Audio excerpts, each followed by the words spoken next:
back to my channel. So today's tutorial is going to be on this makeup look right here. It's going to be a very short, very quick, and to-it kind of tutorial. I've been wanting to do a makeup look using this green eyeshadow, and I was kind of inspired by some looks that I saw on Pinterest and this little dress right here. So yeah, I hope you guys enjoyed this video. I hope you guys learned something new today. Don't forget to like, comment, and subscribe before you go, and follow me on all my social media if you'd like to, and I'll see you guys next time. Bye.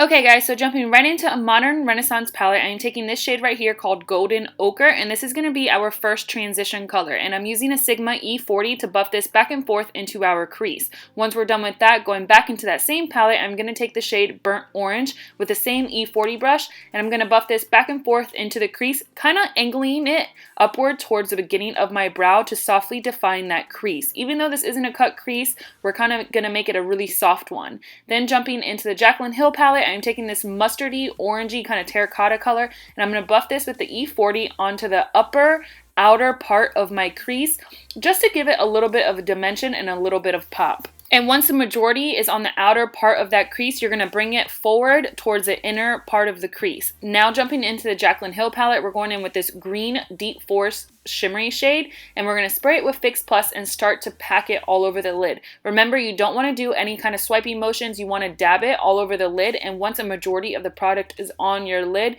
then you could start to carve out your lid shape. So as you can see here, I am dabbing, and then once the majority is on there, I'm going to start carving it out.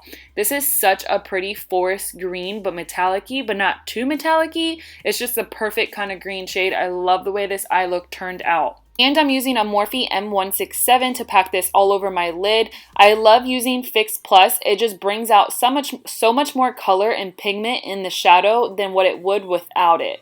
So once we're done with that, I'm going to jump right back into the Anastasia Modern Renaissance palette, and I'm going to take a deep chocolate color called Cypress Umber, and I'm using a Morphe M433, and I'm going to start packing this on the outer lid and carving it upward towards my lower crease just to give it more dimension and to deepen up the look more. And once I have the majority of the color on the outer lid, I'm going to drag this color inward more. Then I'm going to switch brushes using this fluffy pencil brush from Morphe, and I'm going to pick up more of that Cypress Umber and start to drag this in the lower crease just to define the crease a little bit more. Since this is a smaller brush, it's much easier to get in there and be a lot more precise. Then I'm going to switch back to that Morphe M433 and just buff everything out and just blend it out so I don't have any harsh lines.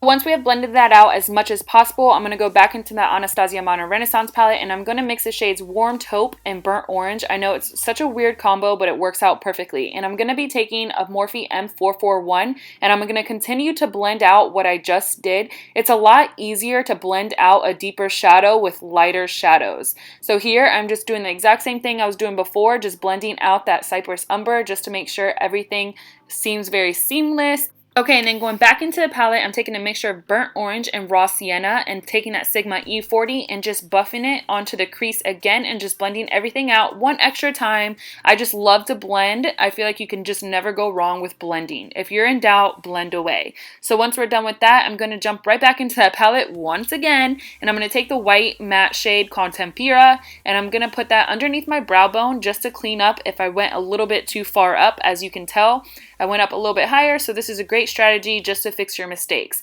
Then taking that green shade again, I'm going to pack it all over the lid just to intensify that green in case I lost any intensity in the color. Okay, so once I applied liner and lashes, now we're going to highlight our inner corner using the gold Primavera and the color Vermeer, mixing them together for our inner corner highlight.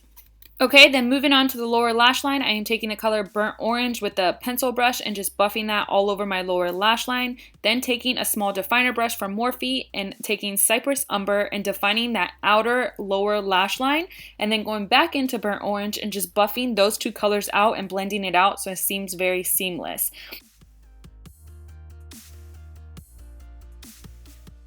Once we're done buffing those two colors together, I'm going to go back into that Jaclyn Hill palette with the bullet pencil brush, and I'm going to take that green shadow that we used all over the lid and buff that into my lower lash line as well, just to give it a little bit more pop and a little bit more of, I guess, jazz and dramaticness. And I'm going to blend those two together using Burnt Orange once again. Now I'm going to coat my lower lash line with mascara using this Smashbox Full Exposure Mascara. Oh my god, that is a tongue twister.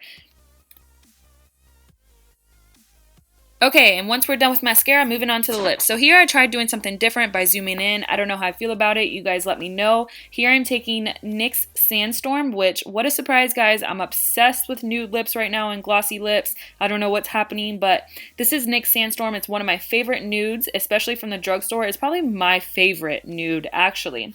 So once I am done applying this, I want to lighten it up just a little bit more since it eye look is a lot more dramatic, and I'm going to mix it with Dose of Color Sand over top of it. I love this lip color right here. Don't be scared because it's so nude.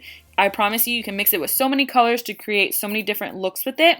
And once we're done with that, I'm going to take the NYX Butter Gloss in the shade Madeliene and coat my lips with it. I love NYX Butter Glosses. Honestly, they're amazing and they're my most favorite lip glosses. Supposedly, they're comparable to the Kylie Jenner lip gloss kit. I don't know too much about it since I don't own any of it. I've just seen a lot of people say that. But other than that, I hope you guys enjoyed this look. I hope you guys enjoyed this video. If you did, please don't forget to subscribe before you go. And I'll see you guys in my next video. Bye, guys.